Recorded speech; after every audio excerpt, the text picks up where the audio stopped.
Vous écoutez Tech Café, votre rendez-vous sur l'actualité des nouvelles technologies. Nous sommes le 27 février 2024 et c'est l'épisode 355. Encore une semaine de folie quand on suit l'actualité tech. On a du nouveau avec Sora, le générateur de vidéos hyper qualité top moumoute d'OpenAI. On a du nouveau avec Stable Diffusion, avec Google également qui propose un modèle génial, je donne pas le nom, haha, qui s'appuie sur les vidéos de jeux vidéo, c'est rigolo à voir. Mistral, Cocorico, qui propose le chatbot, ou plutôt devrait-on dire le chat bot, et qui signe un deal avec Microsoft. En plus, waouh, on va s'éclater. Je suis Guillaume Vendée, podcasteur technophile enthousiaste, et je retrouve le responsable du conducteur de cet épisode. C'est l'excellent Guillaume Poggiaspala. Salut Guillaume, comment vas-tu ? Mais ça va très bien. Ça va, t'as réussi à suivre là le défilement ininterrompu des... Il y en avait un petit peu moins que la semaine dernière, je trouve, mais ça reste quand même dense. Hein. Oui, ça reste très très dense, hein, c'est clair. Oui, tous les jours, c'est vraiment... on est des forçats, quoi. Ouais, et je garde, moi, la bonne vieille technique du flux RSS. Je sais pas si tu utilises autre chose. De temps en temps, j'aime bien faire un petit point sur les outils de veille, comme ça. Un peu Flipboard, parce que je trouve qu'il y a la curation qui est assez cool. Je sais pas si tu as changé, toi, d'outils de veille ou... Non, en fait, je vais beaucoup sur les sites eux-mêmes, en réalité. Hein, ah souvent. Ouais, très bien. Ok. Ah, c'est vachement bien. Ok. Je leur fais du trafic, mais oui. C'est beau, c'est beau. Eh ben, félicitations à toi. Il te remercie. Il nous écoute là. Il te remercie. Merci beaucoup aussi à Florian Gouillon, à Stéphane S29, à Super Saiyan 427. Quelque chose me dit qu'il aime bien Dragon Ball et Dragon Ball Z en particulier. C'est des personnes qui ont accepté de nous soutenir. Et alors, si vous aussi, vous rêvez d'être cités comme étant les visiteurs du tapis rouge hebdomadaire qu'on déroule pour chaque épisode, bah, c'est simple. Rendez-vous sur patreon.com/techcafé et devenez un auditeur VIP, un auditeur engagé qui contribue à faire vivre l'émission avec quelques euros par mois. Vous profitez en échange d'un flux privé qui vous permet d'ajouter Tech Café dans votre app de podcast pour écouter les épisodes sans la pub. Ça, je me permets d'insister parce qu'il y a des personnes qui s'imaginent que ça passe avec une application tierce, etc. Pop, pop, pop. Vous gardez votre application habituelle et puis vous rajoutez votre petit flux privé comme ça et vous avez vos épisodes à vous. Et puis, vous soutenez aussi et surtout un podcast qui vous donne, on l'espère, une info utile, sourcée de qualité, assez fun quand même, hein, et que vous pouvez écouter pendant que vous faites vos tâches ménagères ou pendant que vous faites d'autres activités comme le sport. Je sais qu'il y en a qui font du sport. De l'administratif, du rangement, c'est sur patreon.com/techcafé. Et puis un petit mot pour Arnaud T, qui a laissé un avis sur Apple Podcast et il dit « C'est le rendez-vous incontournable des passionnés de tech. J'apprécie particulièrement la façon dont Tech Café aborde l'actualité tech avec une touche personnelle et une profonde expertise. » Je vais le redire, c'est important quand même. Une touche personnelle et une profonde expertise. Waouh. C'est devenu un rituel hebdomadaire pour moi et pour l'entériner à jamais dans les commentaires. Un certain passage en 2D dans Les Chers Disparus de 2023 m'a fait mourir de rire. Respect et robustesse, merci beaucoup à toi. Et puis, on vous invite aussi à venir échanger entre vous et avec nous sur le serveur Discord, techcafé.fr/Discord, et à commenter les articles qui accompagnent la parution des épisodes sur techcafé.fr. On a enfin, pour terminer ce tour de piste des interactions avec nos auditeurs et notre communauté, un petit retour par message privé sur Patreon que nous a envoyé GT. On ne savait pas si on pouvait donner ton prénom, non. Alors, on s'est dit qu'on allait donner tes initiales ou TG. Bon, on va dire GT plutôt. Et donc, on ne sait pas si tu veux bien être cité, mais en tout cas, on a bien vu ton petit message. Je l'ai d'ailleurs transféré de manière privilégiée à Guillaume Poggiaspala, qui en avait évidemment pris connaissance. Ah. Oui. Tu voulais pas réagir? Non. Tu peux ne pas réagir. Si, au contraire, bien sûr que si. Non, au contraire. Non, mais justement, c'est ça le problème. C'est que en fait, il nous envoie un retour qui est une réflexion effectivement à propos de Sora, à propos de ce qu'on a dit de Sora la dernière fois. Et donc, il a fait sa propre réflexion à partir de là. Et c'est vrai que finalement, on va en revenir un petit peu dessus. Et bon, c'est presque un peu métaphysique. Alors, désolé, ça va partir en couille avant même le début de l'épisode. Déjà, ça va être compliqué, quoi. Donc, il lui semble que finalement, les modèles de deep learning apprennent un petit peu comme nous, c'est-à-dire en assimilant des notions de 3D, de physique intuitive, qui sont suffisantes pour nous dans la vie courante, hein, et en fait, il rapproche ça du système 1 de Kahneman, c'est-à-dire la pensée rapide, intuitive et émotionnelle, hein, dans notre cas, et il fait référence au bouquin Système 1, Système 2, les deux vitesses de la pensée de Daniel Kahneman. Et effectivement, c'est l'objectif avoué des grandes boîtes que de concevoir des modèles qui se font une représentation du monde tout seul, qui se font une idée de la 3D juste en regardant des vidéos, et une pour la physique juste en regardant des trucs tomber ou des voitures rouler. Une idée approximative, mais qui est néanmoins utile dans certains contextes. Et donc apparemment c'est chose faite avec Sora, hein. En tout cas pour les chercheurs d'OpenAI. Pas pour Yann Lequin, qui dit qu'il n'y a pas de preuve que Sora est vraiment une représentation du monde, et surtout il dit que l'approche générative de Sora est vouée à l'échec parce que trop dépensière. Alors, j'ai aucune idée de comment prouver mathématiquement que Sora possède ou non un modèle du monde ou pas, ça je sais pas. Mais le fait qu'il fonctionne aussi bien indique qu'il a assimilé des concepts de comment ça marche, la physique et tout ça. Ça, tu le qui disais sont au effectivement dans moins l'épisode de la utiles, semaine dernière, ouais, voilà, tout à fait. qui sont au moins utiles pour son objectif à lui. Et son objectif à lui, c'est de générer des vidéos. C'est déjà pas mal, hein, ça pose déjà suffisamment de questions sociétales. Alors, est-ce que Sora est le modèle qui va permettre de créer des robots ou des super IA? C'est pas évident du tout. Chez OpenAI, on dit que c'est une étape de plus sur le chemin de l'AGI, donc de l'intelligence artificielle générale, mais bon, pour eux, de toute façon, tout est une étape vers l'AGI de toute façon, ils sont à fond sur l'AGI, voilà, faut se focus. Pour le qu'un, générer des pixels, c'est générer surtout énormément de détails dont on se fout hein, si on veut piloter un robot.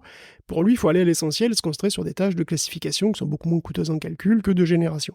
Alors, notre auditeur se demande, du coup, si coupler une IA qui a une représentation du monde, quelle que soit la voie choisie, hein, voilà, disons qu'il se fait une idée du monde voilà, en regardant des vidéos, en tout cas en ayant ce genre d'expérience-là, quand il se fait cette idée du monde, déjà ça lui fait une sorte de système 1, et lui, enfin donc notre auditeur s'est dit, si on l'associe à un modèle de langage, ça lui permettrait peut-être de lui donner un système 2, c'est-à-dire une pensée lente, symbolique et analytique. Et du coup, on aura le combo gagnant, système 1 plus système 2, et hop, super intelligence, youpi. Alors, bon, je peux me planter, hein, bien sûr, mais pour moi, les modèles de langage actuels ne sont pas assimilables à des systèmes 2. Ce sont aussi des systèmes 1. Ce sont que des systèmes 1, mais uniquement textuels. La raison, elle est simple, hein, c'est que les modèles de langage sont mauvais en logique. En fait, même s'ils sont utilisés comme moteur de décision, parfois, absolument, et que parfois ça réussit, en général, ils sont pas très bons en raisonnement. Ils se plantent de manière parfois débile, ils sont sensibles aux formulations, ils sont sensibles à l'ordre des réponses, ils sont assez fragiles en réalité. Hein. Et c'est normal, parce qu'un modèle de langage, il donne le mot le plus probable qui suit. Donc finalement, chaque phrase est un chemin, quelque part, dans une distribution de probabilité. Ils ont appris une distribution de probabilité, hein, et finalement, en vrai, il sélectionne les mots selon son intuition, parce qu'il prend le mot le plus probable, qui lui semble le plus probable. Donc en fait, quelque part, il utilise aussi son intuition, son feeling, ce feeling qu'il a développé en lisant des myriades de textes. Les modèles de langage actuels sont désintuitifs. Ils répondent du tac au tac en empilant les mots les plus probables. Et ils arrivent parfois à un raisonnement juste. Et parfois, ils arrivent à un raisonnement qui n'est pas juste, et pour eux, ça ne fait aucune différence. Un raisonnement tout à fait juste et un autre parfaitement faux pour un chatbot, ce sont simplement deux chemins de probabilité comparables. Il n'y a aucune différence, aucun moyen d'appliquer de la logique dure pour dire que vraiment, non, il y en a un qui est faux, il y en a un qui est vrai. Ce sont deux chemins, c'est tout. Et c'est même un des principaux soucis qu'on a aujourd'hui. Il y a pas mal de tentatives d'y remédier, hein, alors, quitte à greffer d'autres logiciels classiques au chatbot, on en a évoqué quelques-uns. Mais bon, nous, humains, on a développé le langage comme un système symbolique, comme une abstraction de notre univers physique, et on s'en sert comme appui pour la pensée, pour la logique, en s'affranchissant des limites physiques. Mais c'est pas comme ça que les chatbots considèrent le langage. Pour un chatbot, le langage, c'est pas une abstraction. C'est pas un outil. Pour un chatbot, le langage, c'est leur univers. Ils ne connaissent rien d'autre, ils interagissent avec rien d'autre. Un chatbot, il produit du langage de manière purement intuitive, dans son univers de mots. Et c'est exactement comme un enfant qui manipule des cubes dans son univers physique, avec des notions empiriques de comment ça marche. Un enfant a des notions empiriques de comment ça marche d'empiler des cubes. Et c'est exactement pareil pour un chatbot, sauf que son univers n'est constitué que de mots. Donc pour le moment, on n'a pas de système 2 à greffer à un robot, qui aura déjà un système 1. On a juste deux systèmes 1, dans des univers différents, et qui peuvent faire le boulot dans certains cas, mais c'est tout. Mais là, on cherche à aller plus loin, effectivement, et bon, peut-être dans quelques années, ou quelques mois, on va savoir, on aura résolu le problème. Ce qui m'intéresse toujours en trame de fond, c'est de savoir si les intelligences artificielles ont des représentations du monde. Donc ça, on a ta vision et ton interprétation qui me semble assez juste. Mais de savoir aussi si demain, ils pourront faire illusion. Tu vois, c'est presque un sujet un peu annexe. Pas suffisamment de manière convaincante pour être confondu avec une AGI. Tu vois, ils le font, mais de manière inconstante et pas sur tous les domaines. ChatGPT, quand tu lui demandes de faire un raisonnement, il te fait un raisonnement. Oui, effectivement. Mais c'est un raisonnement qui n'est pas robuste. Oui. Aujourd'hui, le raisonnement qu'ils font est basé sur une illusion. Mais est-ce que demain, l'illusion pourrait être beaucoup plus convaincante et elle ne serait pas pour autant une vraie représentation du monde tel qu'il l'aurait? Tu vois, ça pourrait continuer à être une illusion auprès des êtres humains. Ce qui est très compliqué, si tu veux, c'est que toutes les IA qu'on a là, qui sont super compliquées, elles ont des représentations internes, qui sont des structures, qui représentent des concepts d'assez haut niveau, finalement, hein, pour la tâche qu'on leur a donnée. Mhm. Donc, un chatbot, c'est basé sur un modèle de langage qui a à mon avis, d'authentiques capacités linguistiques. Ouais. Il sait manipuler les mots, il sait différencier, très probablement, hein, enfin, je veux dire, c'est pas, même si j'ai pas de papier à citer, voilà, en tout cas, c'est un truc qui sait très probablement différencier un verbe d'un Mhm. nom, d'un adjectif, qui sait catégoriser des choses, qui sait manipuler des catégories, qui sait que tel concept va être avec tel concept, etc., etc. Il sait faire des métaphores, il sait, il connaît des lois de la physique dans le sens où il sait que voilà, on associe certains mots à certains autres et que c'est dans cet ordre-là, etc. Donc, il a de vraies capacités linguistiques. Après, est-ce que ça veut dire qu'il est capable de faire des raisonnements logiques? Mhm. Pas de manière robuste. C'est ça le problème. Mhm. Mhm. Bon, écoute, en tout cas, merci à GT de nous avoir rallongé notre conducteur dès le début avec des sujets aussi intenses de quelques minutes. C'est intense, hein, Et je le dis, en et je le, avant-première. je le- je le dis vraiment sans aucune forme d'ironie parce qu'évidemment c'est passionnant et on est très friand de vos retours, donc surtout continuez. Sans autre forme de procès, pour le coup, on plonge, on fait un plongement, comme ça, on fait un plongement, mais dans les news tech, évidemment sous l'angle de l'intelligence artificielle, parce que ça y est, et ça va peut-être pas s'arrêter là, hein, mais on a déjà plus d'infos sur Sora, Guillaume. Alors, enfin, oui. Alors, désolé. Je sais pas ce que je sois.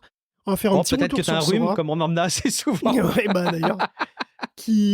On va faire un retour sur Sora cette semaine parce qu'il y a quelques indices supplémentaires, il y a une tendance nette qui se dessine d'ailleurs, et pas mal de réactions assez diverses aussi à son propos.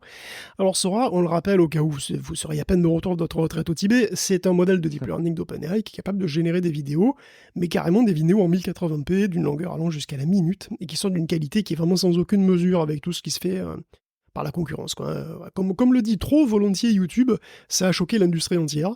Sauf que pour une fois, c'est pas juste un titre putaclic, hein, c'est une réalité, et ça n'a pas choqué que l'industrie d'ailleurs.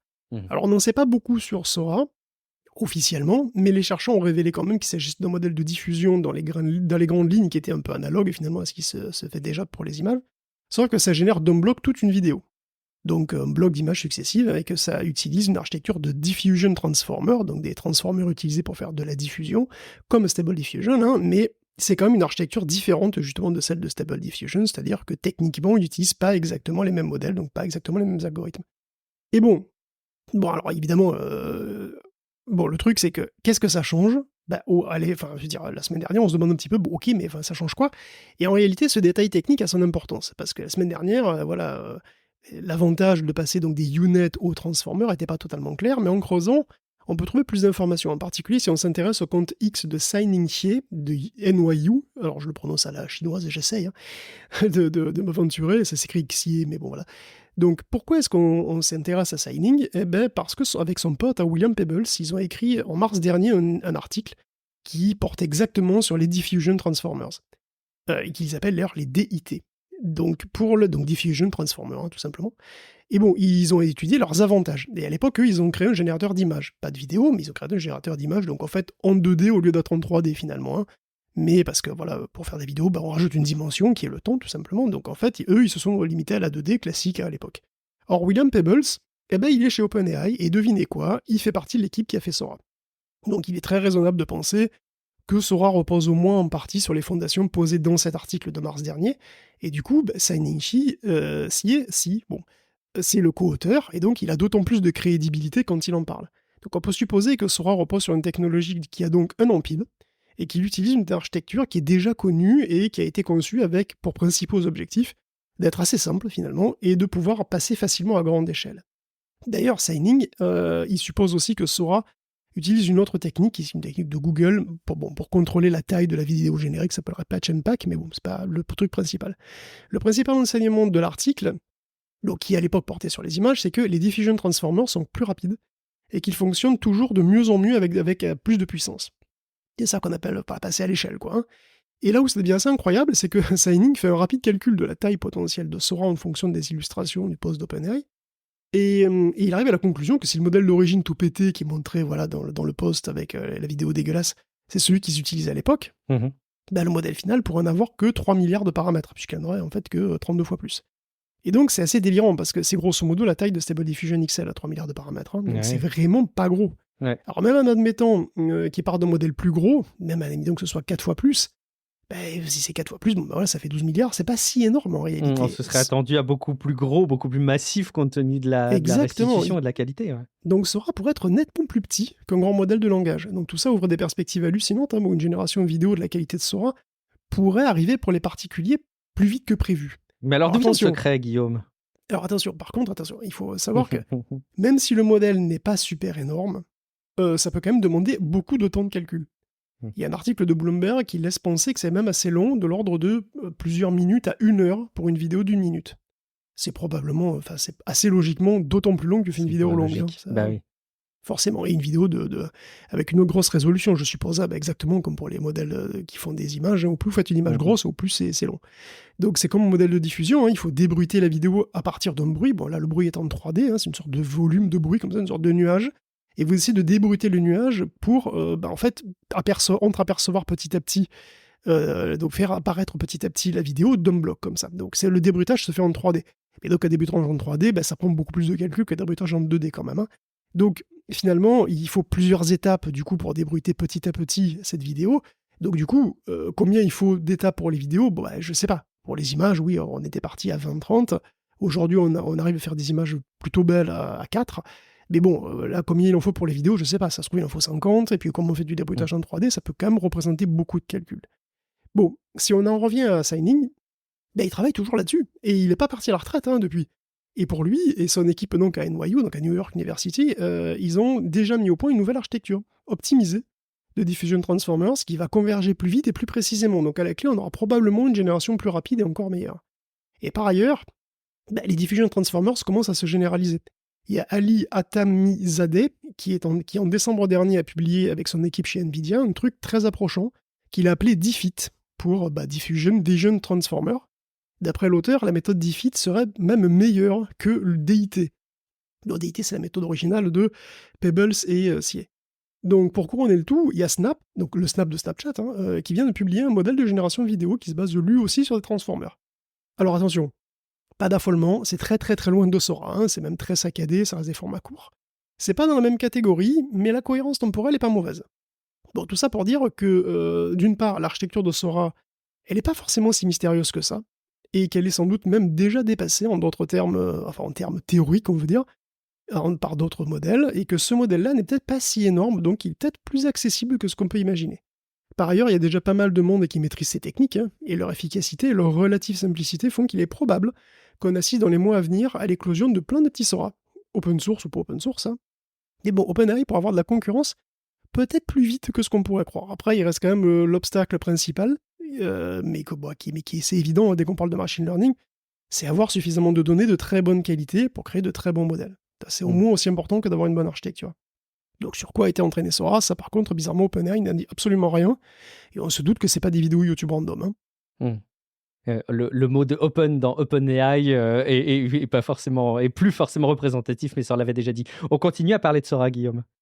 Oui, des réactions à Sora, alors elles ont été vraiment très nombreuses sur les réseaux sociaux. Je sais pas si tu as vu toi aussi passer quand même vraiment pas mal de trucs. Pas autant que toi, je pense, mais oui. Et alors il y en a eu beaucoup. Alors il y a eu des nouvelles vidéos d'ailleurs qui sont sorties, qui sont assez extraordinaires. Certaines sont incroyables. Alors il y en a qui ne sont pas toutes formidablement incroyables, mais il y en a quand même des vraiment belles. Et il y a eu des réactions qui sont pas toujours positives, surtout, voire vraiment pas. Et ça s'est vu partout. De X à TikTok, il y a eu des réactions horrifiées, indignées, appelant à rendre les IA illégales.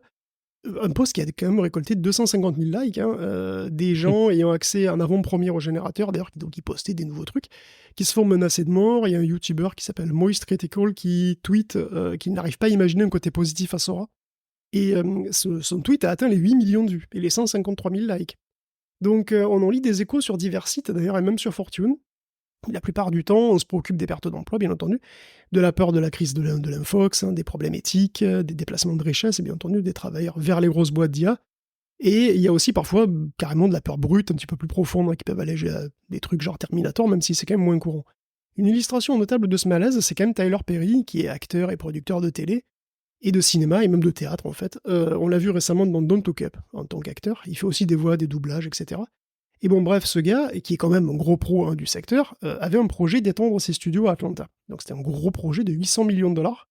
Et il vient de les mettre en pause, parce que, d'après ce qu'il dit, il a vu Sora, et plus largement, il a vu évoluer tous les outils de création de génération de contenu à vitesse grand V. Et donc, il se demande si avoir de plus gros studios, c'est vraiment pertinent pour le futur. Ah oui. Tout simplement dans un futur où n'importe qui peut générer une scène de sitcom dans une cuisine aussi Bah facilement ouais. qu'une poursuite en Ferrari au Caire, quoi, tu vois. Donc, quelle place restera aux vrais studios, aux vrais techniciens et aux vrais acteurs?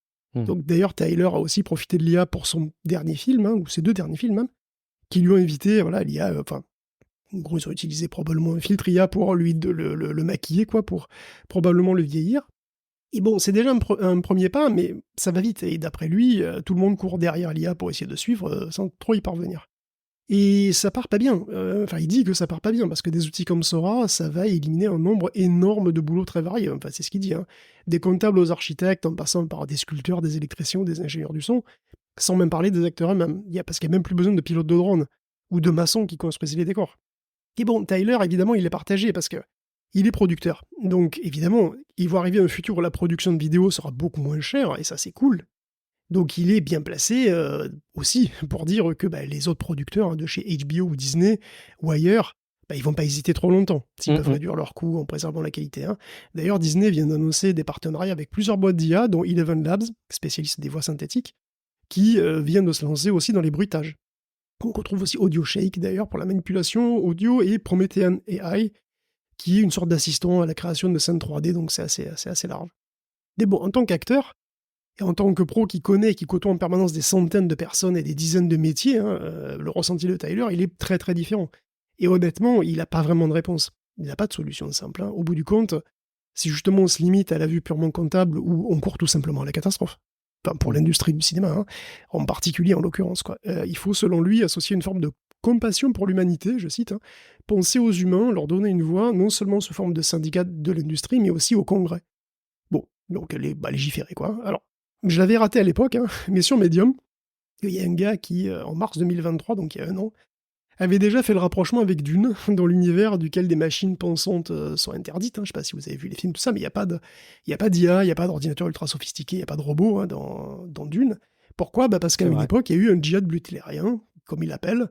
Le djihad butlérien, c'est alors les machines. Bon, il y a eu des gros problèmes dans l'univers de Dune avec les machines, et en gros, elles ont été interdites, bannies par la religion qui est la religion dominante Mais c'est hyper intéressant ce que tu me dis, parce que j'ai pas toute la culture du lore de Dune. Je fais une toute petite parenthèse, mais bon, je suis un très très gros fan du 1 là, qui est sorti, et puis évidemment il y a le 2 qui arrive dans les versions plus récentes, hein, au ciné. Et alors j'ai même vu Dune 1, pour la petite anecdote, avec mes 2 fils qui étaient mis à fond, alors que le petit a 8 ans, il a même pas 8 ans, il était à donf, et je suis marqué effectivement de l'ambiance, de l'univers.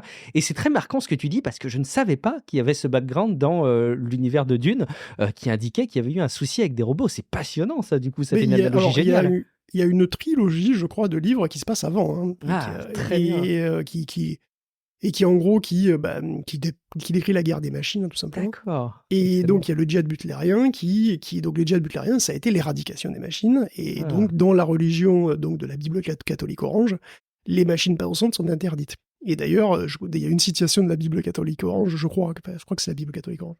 En tout cas, c'est dans Dune, c'est de Frank Herbert, qui dit « Autrefois, les hommes confièrent leurs pensées à des machines dans l'espoir qu'elles les libèrent, mais cela n'a permis qu'à d'autres hommes avec des machines de les réduire en esclavage. » C'est génial. Peut-être à méditer. On va prendre le temps de réfléchir là-dessus et de se faire peur. En tout cas, je sens qu'il y a un segment de science-fiction qu'il faut que je continue à creuser, qui va probablement s'avérer passionnant. Évidemment, hein, toute nouvelle avancée de l'intelligence artificielle et de ces outils-là suscite évidemment son volume de peur. Il faut aussi prendre tout ça avec recul, sérieux, et donc bien comprendre ce qui se passe. C'est aussi la vocation de Tech Café, donc ne bougez pas, vous êtes dans le bon podcast. Et pour continuer à vous en convaincre, on va aussi vous tenir au courant avec de Stable Diffusion, forcément. Hein. Au passage, un petit big up aux épisodes où on vous explique, Guillaume Poggiaspala vous explique avec un dossier comment générer des images avec Stable Diffusion sur votre ordinateur en local sans dépendre des ressources sur le cloud. Il y a une actualisation qui est sortie il y a quelques jours avec un patch, hein, un épisode hors série qui actualisait, mais qui était presque en partie dépassé par ce qui arrive. Ça va très très vite, Guillaume. Dépassé par Stable Cascade et dépassé par Stable Diffusion 3, bien entendu, évidemment. Encore un truc, hein, donc qui rend obsolète l'épisode de supplément de ce week-end, donc c'est quand même terrible. Non, pour le coup, je rigole, je rigole. Stable Diffusion 3, il vient d'être annoncé, et bon, voilà, on a plein d'exemples de ses fabuleuses capacités, mais il n'est pas encore disponible. En tout cas, au moment où je parle, le 26, il est pas le 27, pardon. il n'est pas disponible. Il y a Il une liste suffit que tu d'attente. dises ça pour que la semaine prochaine, C'est ça. il y ait Le une lendemain, actualisation. c'est fini. Bon, tant pis. En fait, Stable Diffusion 3 n'en serait qu'au stade de Early Preview, mais il est déjà très prometteur. Et devinez quoi? Eh ben, il passe au Diffusion Transformer lui aussi, la même technologie que Sora. Tout le monde s'y met. Et bon, si on se base sur la puissance de ce qu'on a vu chez OpenAI, bah, ça augure d'améliorations assez spectaculaires aussi pour la génération d'images. Alors justement, qu'est-ce qui différencie le 3, Stable Diffusion 3 du reste? Incontestablement, sa capacité à suivre les prompts, à suivre scrupuleusement les instructions qu'on lui donne. Comme Stable Cascade, il est déjà très doué en ce qui concerne les textes, donc les panneaux, les pancartes, les logos, ouais, tout ça, il sait faire très bien. Alors, oui, je sais, c'est confus, parce que Stable Cascade, c'est aussi un modèle de Stability AI, mais ce n'est pas vraiment... Bon, déjà, c'est pas le même que Stable Diffusion 3, et on ne sait pas vraiment, parce qu'il fait aussi suite à Stable Diffusion XL, mais on ne sait pas où il va se Oh là là. passer. Enfin voilà, donc il y a une espèce de Stable Diffusion Cinematic Universe. Bon, c'est bordel. Mais bon, donc ils ont bien sorti voilà, 2 générateurs différents d'une semaine sur l'autre. Et c'est pas moi qui radote, hein, c'est juste, je vous parle vraiment d'un autre truc. Qu'est-ce que vous voulez que je vous dise? Ils savent pas se décider, je sais pas, apparemment. Bon, enfin bon. Ils ont Pour été être inspirés honnête, par Google pour les nommages de leur produit. je pense que finalement, la saucisse de la semaine dernière a moins de chances de l'emporter quand même. Les démos de Stable Diffusion 3 montrent à peu près les mêmes capacités, mais avec une technologie plus à la mode et seront disponibles en plusieurs tailles, ce qui va le rendre accessible au plus grand nombre, parce qu'il semble que sous le nom de Stable Diffusion 3, en fait, il y a tout un catalogue de modèles en toutes les tailles, comme les jupes. 800 millions de paramètres à 8 milliards, donc ça ratisse large. Hein. Alors 800 millions, c'est vraiment petit, parce que c'est 2 fois moins que le premier Stable Diffusion. Pas gros. Ça le met à la portée de pratiquement tous les appareils, y compris les téléphones mobiles. Un modèle comme ça prend 1,6 gigaoctets de mémoire, donc c'est pas grand-chose pour les standards modernes. Alors à l'opposé du spectre, on a les 8 milliards de paramètres, du coup, qui donnent 16 gigaoctets donc de poids de modèle, hein, si on imagine que c'est du 16 bits, comme c'est très souvent le cas. Bon, voilà, c'est pas totalement inaccessible, mais évidemment que c'est quand même beaucoup plus lourd, et c'est plus lourd, honnêtement, que Stable Diffusion XL. D'ailleurs, moi, par exemple, j'ai pas de quoi le faire retourner, voilà, je suis pas amer, je suis très amer. Mais donc il y aura vraisemblablement pour toutes les bourses, hein, manifestement, ce qui est plutôt cool finalement. Après, il faudra voir à quel point la version miniature conserve l'avantage de leur grand frère, hein, parce que j'avais pu constater que la version light de Stable Cascade n'était pas vraiment au niveau. Stable Diffusion 3 a l'air de savoir faire de belles images déjà, hein. Il y a une vidéo postée sur X qui tease aussi la possibilité de apparemment faire de l'in-painting, bon ce serait le minimum, hein, ou alors c'est par segmentation, c'est pas très clair. Peut-être de la vidéo, enfin globalement on part d'un chat dans un fast-food, et en modifiant élément par élément, on aboutit à un raton laveur dans un bar à sushi. Il bouge. Alors qu'il bouge pas beaucoup, mais quand même qu'il bouge un peu. Bon, Stability a déjà fait un petit modèle de vidéo, donc peut-être que ce sera la même chose. Hein. Le passage à la même technologie que Sora peut faire espérer un modèle plus utile. À voir. Ok, mais à bon, suivre. Si je devais pinailler, et je vais pinailler, parce que c'est mon métier après tout, de pinailler, je dirais que même sur les images de démo, on voit que le modèle reste quand même perfectible. Donc certes, cette image avec un chat, un chien et des formes géométriques respecte parfaitement la composition qui est demandée, ça c'est très fort. C'est aussi bien, voire mieux que DALL-E 3. Mais c'est moi où ce chat, il a une toute petite tête. Il est bizarre ce chat quand même. Et ce robot qui tient une pancarte comme ça, il y a tout un texte dessus, c'est cohérent, c'est super, mais les mains du robot sont quand même nazes. Hein. Et c'est encore pire avec les scènes où on a les clowns flippos dans un diner. Alors oui, il y a bien marqué Stable Diffusion en néon derrière, mais enfin, si on regarde les détails, on note qu'il y a quand même encore toutes les anomalies classiques des versions précédentes. Il y a des mains un peu délire, des membres fusionnés, des détails bizarres. Bon, je pense que Emad Mostake, qui a posté vraiment sur X un petit peu en série comme ça, aura peut-être dû faire une petite sélection avant de poster frénétiquement, mais bon. De fait, SD3 semble pas encore parfait, mais bon, c'est une early preview, et le fait qu'il réussisse à suivre les prompts très très très largement mieux que son aîné, c'est déjà un énorme plus. Et donc on est pressé de tester ça en vrai, avec les moyens qu'on a, bien sûr. Évidemment, et on est hypé pour faire une actualisation de ton dossier, Guillaume, dans quelques semaines, hein, dans très très longtemps, dans quelques semaines. Il faut absolument que tu nous parles de cette nouvelle présentation de la part de Google, avec un nom qui fait rêver, hein, génie, rien de moins que ça, mais oui, un nouveau nom côté Google. Il faut suivre. Bon, ça commence par un G déjà, hein, on a compris leur logique. Et alors là, Guillaume, on se base sur de la captation de vidéos, de jeux vidéo, quelque part. De quoi s'agit-il ? C'est vrai que vous avez vu, on parle beaucoup de modèles différents, des modèles qui sont susceptibles de mettre en danger beaucoup de métiers différents. Ça s'arrête pas. D'ailleurs, aujourd'hui même, j'ai vu passer un truc qui s'appelle Chat Musician. Donc, c'est un lama de musiciens. tout simplement. C'est un Lama 2 qu'on a entraîné à composer de la musique. Alors, c'est pas un générateur de musique comme Audiogène directement, il écrit des partitions, lui. Donc, il a le vocabulaire musical et tout, puis il écrit la partition directement. Il discute de théorie musicale, tout ça. Un Lama musicien, quoi. Bon. Et alors, j'ai pas vu passer que ça, effectivement, puisque il y a aussi ce génie de DeepMind, qui est d'ailleurs un modèle assez compact, qui peut rentrer dans une lampe, finalement, puisqu'il pèse que 11 milliards de paramètres, mais il est capable de rendre une image interactive. C'est un petit peu ça l'idée. Alors, il a été entraîné sur des millions de vidéos de manière autonome, on lui a juste filé des vidéos à regarder, et en particulier sur des vidéos de jeux de plateforme, des vidéos qui ont été largement réduites en taille quand même pour économiser le temps de calcul. L'idée, c'est qu'à force de voir comment fonctionnent les jeux de plateforme en 2D, quand tu lui présentes une image, en fait, il imagine de quel jeu ça pourrait sortir, tu vois, de quel jeu ça pourrait être une copie d'écran. Comme les vidéos d'entraînement sont basse définition, bon, les résultats qu'il donne, pour l'instant, c'est basse définition aussi. Mais l'important, c'est que le modèle, il infère des actions, il devine des actions quand il voit la vidéo de jeu. Il imagine ce qui va se passer. Quand le perso saute, il imagine que il va continuer, et puis il va atterrir là, ou alors il va tomber. Quand le personnage fait rien, il imagine qu'il avance, par exemple, s'il a de l'espace devant.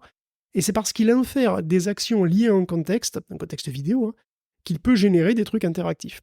Et ça peut partir de n'importe quelle image. Une photo, un dessin, un truc en pixel art. Pour l'instant, on voit des démos d'images qui deviennent effectivement brièvement des jeux de plateforme en 2D. Ouais. Et c'est pas nécessairement clair à quel point c'est fabuleux ou utilisable. Alors je vous rassure, pour le coup, là, je pense que ça va pas remplacer les game designers. Vraiment, ça donne pas l'impression pour l'instant. Oui, mais alors, évidemment, je peux pas être catégorique pour le futur, mais là, pour l'instant, c'est tranquille.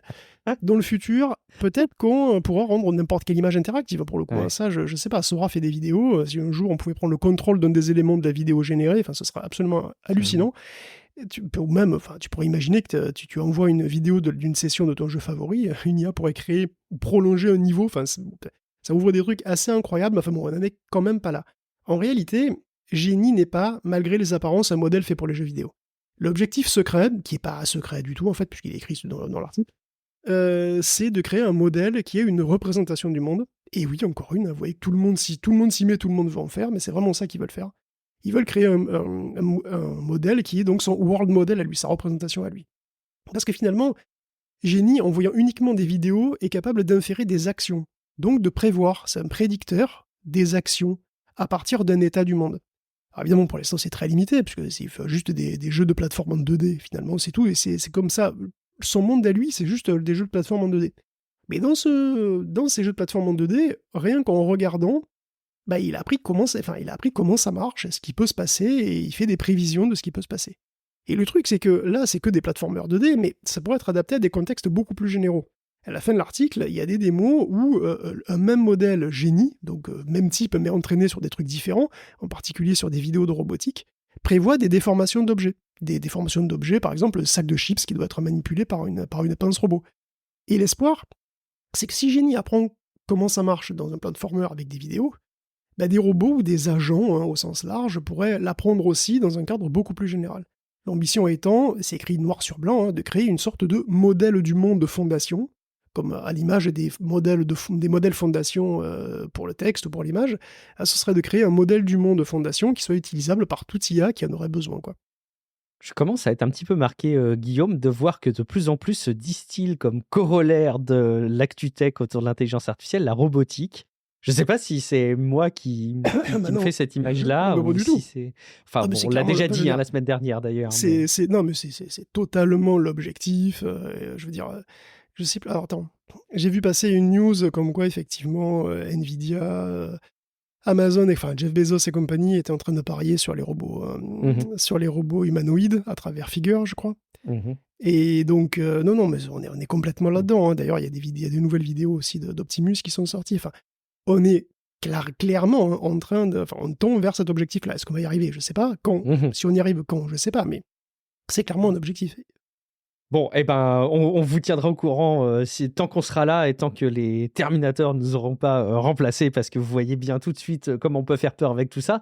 Mais en attendant, on va se rassurer, parce que je le disais en intro, Cocorico, c'est la petite news qui nous permet de bomber le torse, comme ça, nous, bons Français que nous sommes, parce que oui, a été annoncé le chat, et il n'y a pas que le chat. Je dis le chat parce que vraiment, les cofondateurs de Mistral, qui est derrière derrière cette interface veulent vraiment qu'on dise le chat. Moi, j'adore. Bah, ils ont bien raison. Mais oui, écoute, il y a eu plein d'annonces simultanées finalement de Mistral. La première, effectivement, c'est que la France a désormais son chat GPT et que c'est le chat, absolument. Moi, je dirais jamais le chat non plus. C'est le fini. chat. On va discuter avec le chat, exactement. Et c'est beaucoup plus mignon quand même. Donc Bien le sûr. chat arrive avec un nouveau modèle d'ailleurs de Mistral AI qui s'appelle Mistral Large, le gros Mistral, qui est donc le plus sophistiqué de la boîte et qui est concurrentiel avec GPT-4. Alors pas forcément meilleur, mais en tout cas d'après les benchmarks, il est vraiment très proche et il est au-dessus de tous les autres, c'est-à-dire au-dessus de Gemini Pro, de Claude 2, de ChatGPT 3.5, etc. Donc Mistral Large est disponible via la plateforme. La plateforme, en fait, c'est la plateforme Mistral, ou via Azure Cloud. Car Mistral vient aussi de signer des accords avec Microsoft. Et d'ailleurs, Microsoft a aussi investi dans la boîte. Il aurait une part minoritaire, donc il a investi dans la boîte comme dans OpenAI. Alors, je connais pas les montants. Je sais pas s'ils ont été... je sais pas si ça... Enfin, je crois que j'ai vu passer des montants. Je te laisse continuer, j'ai essayé de voir si je les retrouve. Mais en tout cas, on est d'accord pour dire, Guillaume, que si au bout d'un moment, tu t'es pas fait financer en partie par Microsoft à un certain âge, t'as raté ta vie. Hein, c'est un peu l'idée. Mais enfin, il faut dire que Microsoft, ils ont financé OpenAI et je pense qu'ils sont tout à fait contents d'avoir une sorte de plan B éventuellement parce que on sait jamais, je pense que c'est pas idiot du tout. Ils avaient déjà d'ailleurs fait un partenariat avec Meta pour proposer Llama sur Azure. Donc on avait déjà vu ça un petit peu comme un plan B d'ailleurs, et avec Mistral c'est pareil, sauf que voilà, les modèles Mistral sont en plus très forts, donc c'est tant mieux. D'ailleurs le partenariat sera en 3 morceaux finalement, donc déjà il y aura l'accès de Mistral à Azure pour l'entraînement et l'inférence. Donc en réalité Mistral va utiliser évidemment l'infrastructure Microsoft. Ils le feront sans doute à prix d'amis, c'est tant mieux pour eux, parce que je suppose que voilà, ça leur fait des économies. Ensuite, il y a la fourniture de ces modèles via Azure AI Studio, donc voilà, comme on a dit. Donc Mistral Large sera dispo pour les clients Microsoft. Et enfin, il y a une collaboration pour entraîner des modèles conçus spécifiquement pour des clients particuliers, comme des acteurs du secteur public européen. Voilà, on lit secteur public européen. Bon. En tout cas, Mistral Large, comme le Medium et le Mixtral, c'est des chats qui sont des modèles, c'est des modèles pour le chat qui sont plutôt bien multilingues, en fait, de base. Ils ont été entraînés de manière beaucoup plus équitable sur les langues européennes en général, et donc de manière ultra majoritaire sur l'anglais, comme c'est le cas pour tous les autres, en gros. Et donc, du coup, il est possible que le chat soit meilleur en langue française que la concurrence. Voilà, donc en tout cas, quand les serveurs seront plus cassés, vous pourrez le tester vous-même, il y a le lien dans les notes de l'émission, c'est royal. Je suis sur la liste d'attente. Ils ont investi 15 millions d'euros dans Mistral AI qui seront convertis en fonds propres lors de la prochaine levée de plomb. La prochaine levée de plomb.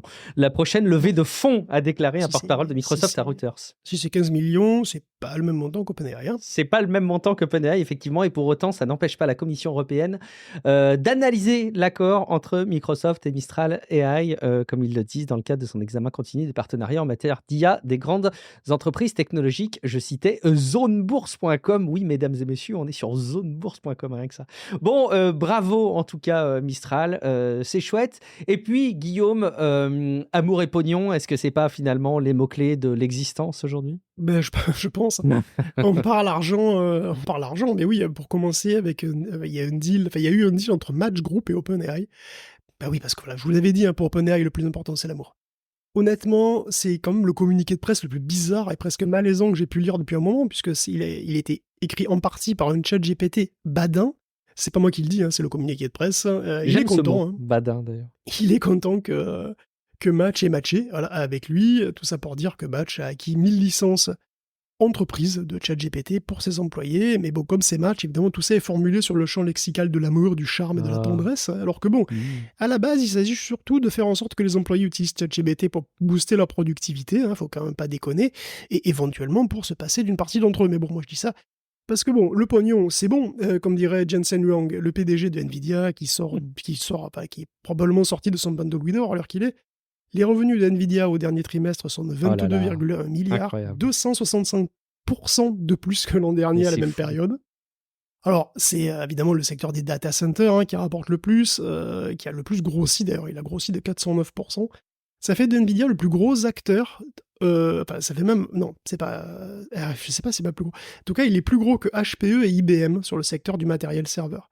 Le cours de l'action Nvidia a monté donc à $780 le 22 février. Ce qui a permis à Jensen, d'ailleurs, qui possède 3,7% de la boîte, de gagner presque 10 milliards du jour au lendemain. Bon, c'est virtuel, il a rien vendu, hein, donc ça reste virtuel. En fait, Ouais. c'est quand même frappant, il est devenu le 21e homme le plus, enfin la 21e personne la plus riche du monde, avec 69,2 milliards de dollars de fortune personnelle, ce qui veut dire qu'il existe encore 20 autres personnes avec plus de 69 milliards de fortune personnelle, et plein d'autres avec plusieurs dizaines de milliards de fortune voilà, sur le livret A. Je vous laisse méditer sur ce que ça signifie pour notre monde, mais bon, ce que ça veut surtout dire, c'est que le cours de l'action Nvidia a été multiplié par 5 depuis le début 2022. Et on peut dire que Jensen, il a eu le nez creux, parce que ça fait quand même une dizaine d'années hein, qu'il a orienté Nvidia vers le calcul parallèle massif et l'IA en particulier. Et le moins qu'on puisse dire, c'est que ça a payé. Cash. Mm. Alors le business original de Nvidia, le jeu vidéo aussi est en croissance d'ailleurs, hein, mais de 15%. Bon, ça rapporte toujours pas mal finalement, mais bon voilà, c'est pas pareil. Pas du tout autant que le secteur pro, et avec la sortie des H200 et une vogue de l'IA qui ne faiblit pas pour l'instant, ça pourrait continuer encore un peu. Cela dit, combien de temps, c'est pas si clair, parce qu'une explosion aussi rapide du cours de l'action, ça peut être quand même suivi par une correction. Aussi improbable que ça paraisse aujourd'hui, la correction est possible. On verra si elle arrive. En tout cas, en attendant, Nvidia, on le rappelle, a dépassé la valorisation boursière d'Alphabet, Google et Amazon. C'est quand même pas rien. Allez, on met de côté un petit peu cette première rubrique, mais vous allez voir qu'on va continuer activement parce que ça nous passionne et parce que c'est le pouls de l'actualité tech à parler d'intelligence artificielle. Et on a un petit peu de recul, Guillaume, sur les usages dans les environnements un peu bureautiques et les intentions, en tout cas, de déploiement dans les environnements bureautiques des assistants basés sur l'intelligence artificielle. Ouais, tout va pas forcément super non plus tout le temps hein, dans le monde de l'IA. Hein. Si les boîtes du secteur continuent de marcher sur l'eau pour le moment, 2024 ou 2025 pourraient être des années moins fastes. Parce que c'est clairement cette année que l'utilité de l'IA dans les grandes boîtes, des IA proposées par Google ou Microsoft pour la bureautique, va pouvoir être mesurée. Et surtout, le rapport utilité-prix. Parce que c'est pas gratuit non plus. Hein. Donc Google va revoir sa grille tarifaire d'ailleurs pour les entreprises. Donc pour intégrer un forfait Gemini à Google Workspace, donc des versions plus sécurisées, plus respectueuses de la confidentialité des données, on aurait donc une sorte de copilote à la Google sur Gemini, basé sur Gemini, hein, pour les entreprises, et comme copilote, il faudra payer un extra. Et cet extra pourrait être de $30, ce qui n'est pas donné, puisque l'abonnement à Workspace lui-même est de $12, donc ça ferait $42 par mois au total, c'est quand même, on est quand même en droit d'attendre un retour sur investissement, quoi, hein, parce que c'est quand même par personne. Donc on sait que les IA sont loin d'être gratuites à faire tourner, donc c'est pas choquant que ça soit pas gratuit, que ce soit pas gratuit. Cela dit, à quel point est-ce que l'ensemble est séduisant la réponse chez Microsoft Copilot semble être presque. Copilot, il s'est lancé le mois dernier pour $20 par mois, Copilot Pro, et un journaliste de The Verge l'a utilisé depuis sa sortie, et il a une conclusion un petit peu mitigée. Alors, l'accès privilégié à DALL-E 3 est pratique, la possibilité d'avoir un résumé de mail ou même de conversation de mail entière, c'est vraiment utile. L'assistance améliorée sur PowerPoint est aussi un plus, parce que ça va quand même beaucoup bien au-delà d'avoir juste des modèles préenregistrés. Et bon, bien sûr, Copilot peut aussi écrire pour toi sous Word, sous OneNote, il peut reformuler des trucs. Mais là, il y a à boire et à manger. Jamais l'IA n'a donné un texte particulièrement fabuleux que le testeur a voulu changer contre le sien. Après, c'est un journaliste. Quand t'es journaliste, c'est censé savoir écrire déjà. Donc l'utilité, évidemment, peut varier pas mal selon le public, surtout pour un public qui n'a pas l'habitude d'écrire beaucoup, j'imagine. Par contre, Copilot est encore très limité dans Excel, mais c'est encore en preview. Donc on verra bien. L'un dans l'autre, c'est plus ou moins $20 par mois pour avoir des résumés de mails si on résume les usages qui lui ont le plus plu. Est-ce que c'est rentable ou pas ? C'est possible, mais c'est pas encore certain. Or, en 2024, les attentes des investisseurs sont pas les mêmes qu'en 2014. Ils veulent des retours sur investissement et assez vite. Et en tout cas, beaucoup plus vite qu'à l'époque des Uber et des autres WeWork. Je ne sais pas si vous vous souvenez de cette époque incroyable. De très nombreux milliards ont été injectés dans l'IA, de très ambitieuses promesses ont été faites et elles ne seront pas toutes tenues. D'autant que les attentes des investisseurs ne sont pas toujours rationnelles. Parce que les investisseurs ne veulent pas du bon. Ils ne veulent pas de l'excellent. Ils veulent du fabuleux. Sinon, ils vendent. Par exemple, Google. Google a eu un excellent trimestre, 86 milliards en hausse de 13% par rapport à l'année précédente. C'est fantastique. Mais c'est pas du tout assez, c'est pas assez fantastique, puisque l'action a baissé de 7% le lendemain. Et c'est la même chose pour Microsoft, qui a augmenté son bénéfice net de 33% et qui a quand même vu son action baisser de 2%. Donc d'après PwC, alors PwC c'est PricewaterhouseCoopers, une énorme boîte d'audit de consulting, l'intérêt pour l'IA est universel, donc tout le monde est intéressé. Ça traverse tous les business et tous les investisseurs attendent des retours dès 2024, qui sera, je cite, un moment de vérité. Bon. Copilot et Microsoft ont une longueur d'avance, donc ce seront aussi les premiers du coup à donner le ton. C'est un peu le canari dans la mine. il a intérêt à être à la hauteur de son coût exorbitant, hein, évidemment, le copilote. Ça concerne un petit peu tout le monde quand même, hein, dont OpenAI, qui n'est absolument pas rentable. OpenAI a dû atteindre 2 milliards de chiffre d'affaires, c'est bien, mais il perd quand même de l'argent. Et il devra lever encore des milliards, ne serait-ce que pour rester en activité. Or, dans l'intervalle, la base utilisateur de ChatGPT ne grossit plus. Le nom est connu de tout le monde, désormais, c'est devenu aussi commun et connu que Google, mais en l'état, ça suffira pas à rendre OpenAI rentable. En tout cas, les utilisateurs payants ne suffiront pas. Donc on sait qu'ils ont d'autres atouts dans leur manche, puisque ils ont présenté Sora quand même, c'est pas rien. Oui. Mais bon, voilà, les temps sont devenus plus durs, et les multiples vagues de licenciements massifs sont quand même là pour nous le rappeler beaucoup trop souvent. Donc s'il y a une correction, si les boîtes font pas aussi bien qu'attendu, et les attentes sont très hautes, il y aura peut-être des corrections et des répercussions en cascade. Et bon, voilà. Et Jensen Huang ne sera plus la 21e personne la plus riche du monde. Bon, il s'en remettra, le secteur aussi d'ailleurs, mais ça ralentira peut-être un petit peu. Et bon, je sais pas, peut-être que ce sera aussi plus reposant au niveau des news finalement. Oui, peut-être qu'on va pouvoir se poser un petit peu. On continue aussi sur les mises en application et les changements de ces outils qui arrivent avec une réflexion. Et on pourrait bien voir le New York Times tirer son épingle du jeu dans un conflit juridique, notamment au sujet du copyright contre OpenAI. C'est une autre fragilité du secteur IA, c'est les problèmes de propriété intellectuelle. Les IA ont besoin de beaucoup de données pour être entraînées, et des données de bonne qualité en plus. Or souvent, les données de bonne qualité ont la fâcheuse tendance à être protégées par un copyright. Et ça, le secteur n'a pas l'habitude, en gros, de ce genre de considération. Parce que, en fait, il n'y a pas longtemps, finalement, le deep learning, c'était surtout pratiqué dans les labos, par des scientifiques, dont le but principal, c'est de publier un article scientifique sur telle ou telle nouvelle algo, telle ou telle nouvelle méthode, tout ça. Et pour ça, ils utilisaient les données qu'ils avaient. Donc ils avaient des bases classiques, et puis sinon, ils ratissaient ce qu'il y avait de public sur Internet, et puis basta. Et franchement, tant que c'était pour la recherche, que c'était ponctuel, il n'y avait pas des masses d'objections. Sauf que, presque du jour au lendemain, tout ça est passé à l'échelle industrielle, et se pratique plus dans des labos, mais dans des multinationales multimilliardaires. Et donc ça change pas mal de choses. Donc les ayants droit seront plus trop d'accord. Et un des procès les plus spectaculaires et médiatiques sur le sujet, on l'a relaté, c'est l'attaque d'OpenAI par le New York Times. OpenAI aurait utilisé, sans rien demander, des millions d'articles du Times, les copiant donc en masse, et le journal attaque donc en violation de copyright massive. OpenAI objecte en disant que c'est du fair use, un usage raisonnable, équitable, qui ne met pas en danger la propriété intellectuelle du Times, puisque le produit que fait OpenAI ne sert pas à produire des copies des articles en question. Et à première vue, ça se tient. Parce que le but du copyright, c'est de protéger de la copie. Or, OpenAI ne fait pas de copie directe, ni même de copie approchée des articles du Times. Il produit un chatbot, et ce chatbot, il n'est pas fait pour produire des copies du Times. C'est ce qui fait dire à Daniel Jeffries que le Times n'a aucune chance de gagner. Sauf que James Grimmelman, qui est prof de droit à Cornell, et d'ailleurs aussi Tim Lee, qui est journaliste chez Ars Technica, sont pas tout à fait d'accord.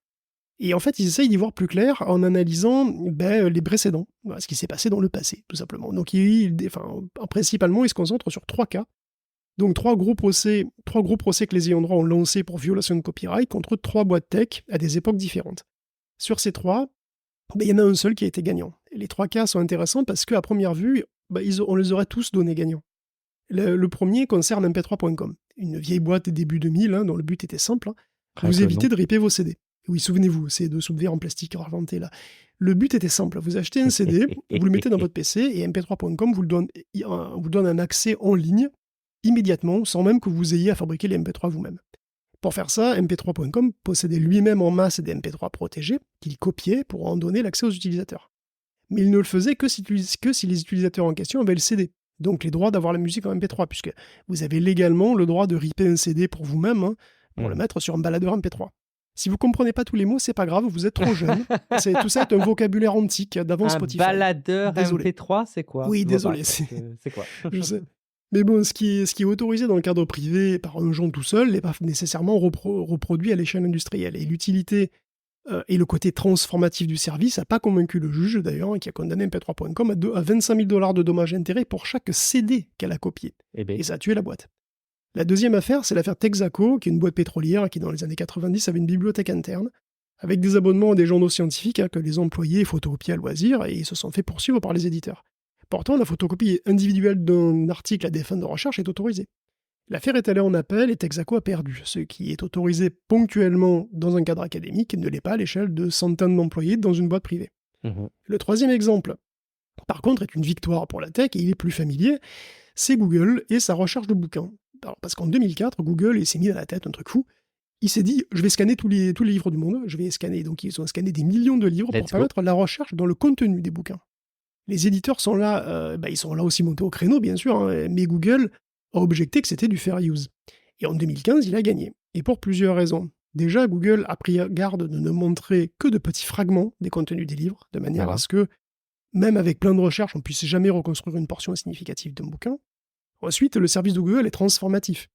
C'est-à-dire qu'il ne met pas à disposition des livres. Il permet la recherche dans des livres, et voire la recherche de livres, et les gens pourraient d'ailleurs, ça pourrait même déboucher sur des achats de livres. Donc et enfin, c'est un service utile qui fournit des informations factuelles hein, que tu peux trouver dans certains bouquins, et donc ces informations factuelles ne sont pas copyrightables. Une information factuelle ne peut pas être copyrightée.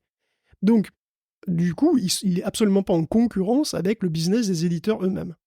Et bon, ils ont gagné, et ce cas est très important parce qu'OpenAI, il va s'en servir comme précédent et adopter sans aucun doute la même ligne de défense.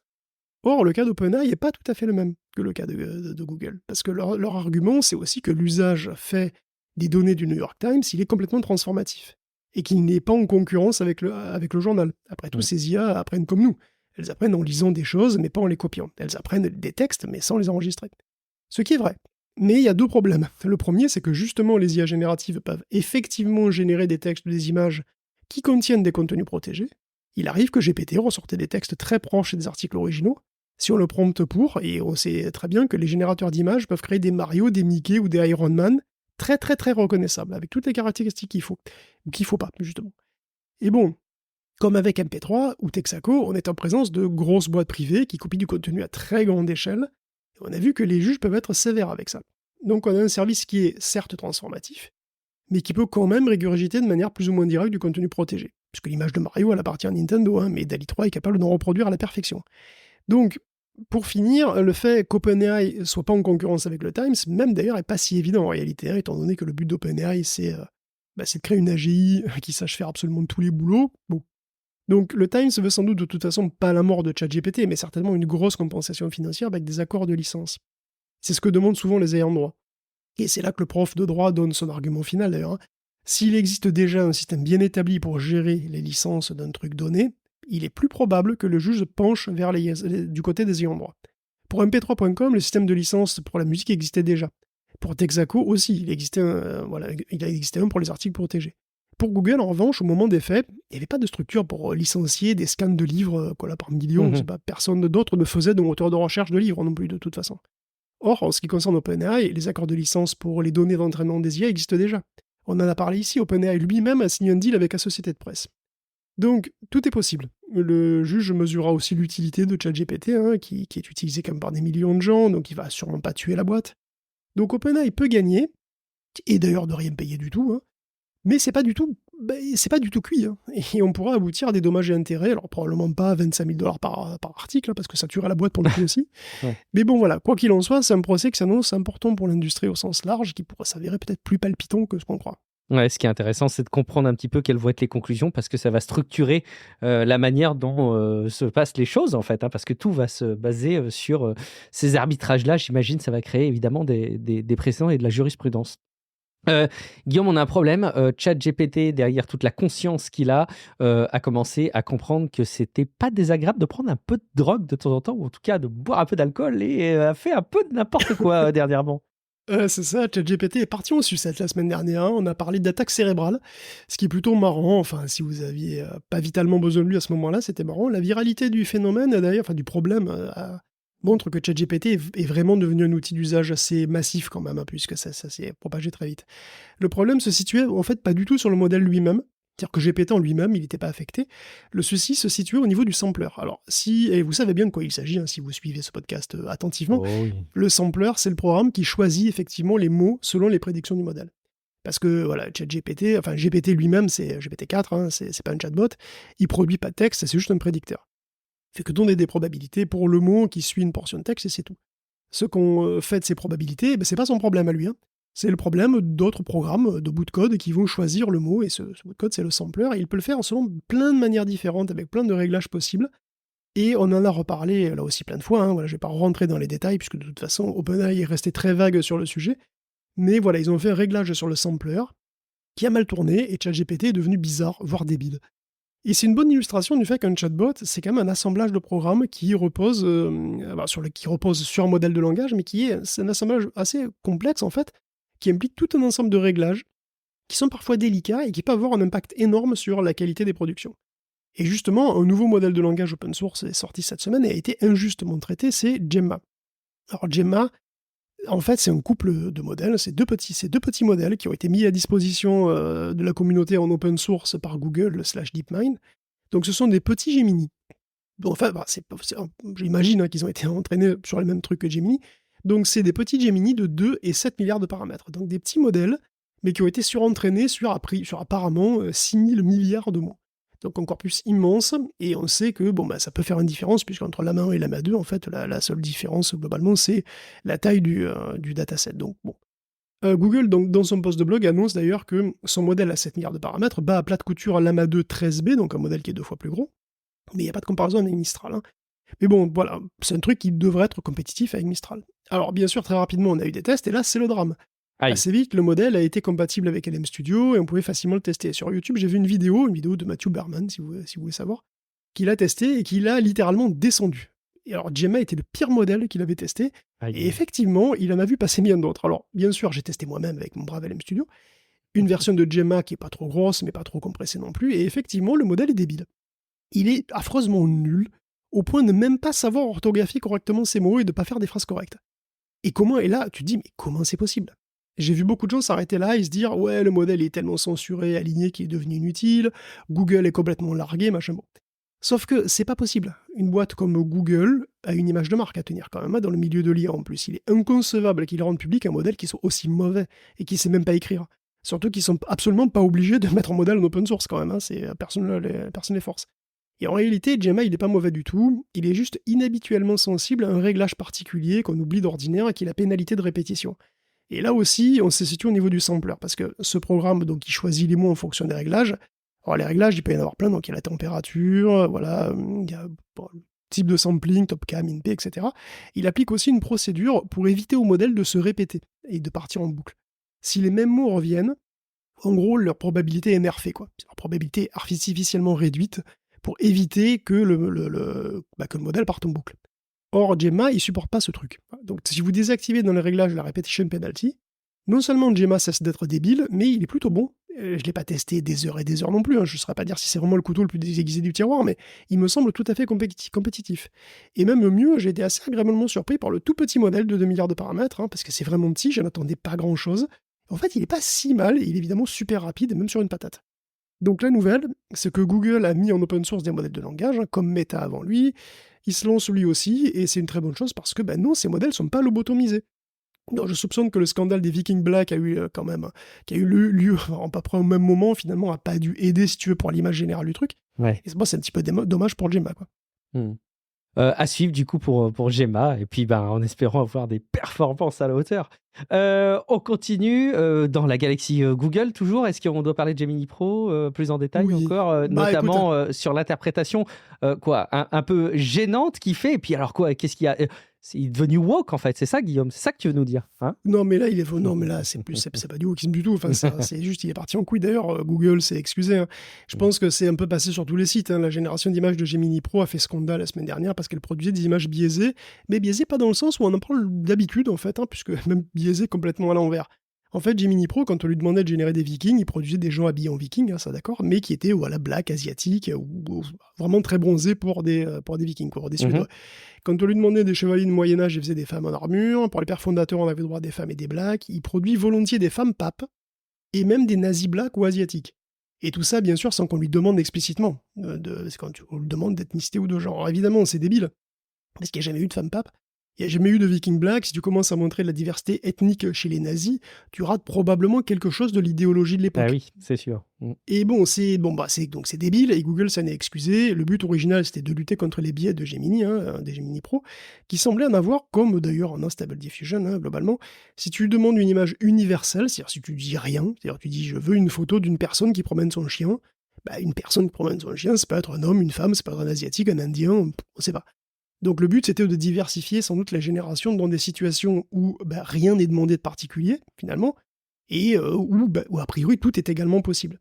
Et ça éviterait de mettre, par exemple, 95% d'hommes blancs quand on demande un CEO, par exemple, tu vois, parce qu'un CEO, c'est un CEO. Si on ne demande rien, rien n'indique, si on ne dit pas comment il est, il n'y a pas de raison qu'il soit particulièrement plus quelque chose qu'autre chose.